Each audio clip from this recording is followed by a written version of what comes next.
எத்தனை தலைவர்கள், எத்தனை எத்தனை போராட்ட வீரர்கள், எத்தனை எத்தனை அறிவாளியர்கள் நிறைந்த நம் இந்திய நாடு. செப்பமொழி 18 உடையாளெனினும் சிந்தனை ஒன்றுடையாள் என்றார் முண்டாசு கவிஞன். இது ஒன்று போதுமே நம் நாடு பாருக்குள்ளே நல்ல நாடு என்று சொல்வதற்கு. அவர் வெறும் 18 மொழி மட்டும்தான் நம்மிடம் சொன்னார். ஆனால் நம்முடைய நாட்டில் ஏராளமான ஆயிரக்கணக்கான மொழிகள் இருக்கக்கூடிய நம்முடைய நாட்டில் ஒற்றுமையை தானே பார்த்து கொண்டிருக்கிறோம். சிதை உண்டா போயிருக்கோம், ஒன்றுபட்ட இந்தியாவாகத்தானே வாழ்ந்து கொண்டிருக்கிறோம். அமெரிக்காவே மூக்கு மேல கை வைக்கிற அளவுக்கு சைனா, ஜப்பான் போன்ற பல்வேறு நாடுகள் நம்மளை பார்த்து ஆச்சரியப்படுறாங்களே. நம்ம சிதை உண்டா போயிருக்கோம்?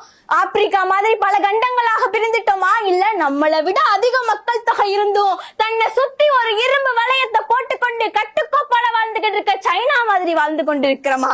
இல்லவே இல்லை.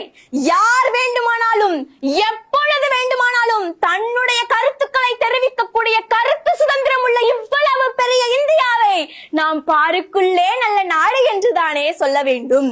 இது மட்டும் இல்லாம ஐயா, ஒரு மொழிக்கு 30 ஒலிக்குறிப்புகள் இருந்தால் போதும். எப்படிங்க ஐயா? ஒரு மொழிக்கு 30 ஒலிக்குறிப்புகள் இருந்தால் போதும். ஆனால் நம்முடைய தமிழ் மொழிக்கு 500 ஒலிக்குறிப்புகள் இருக்கிறது. இந்தி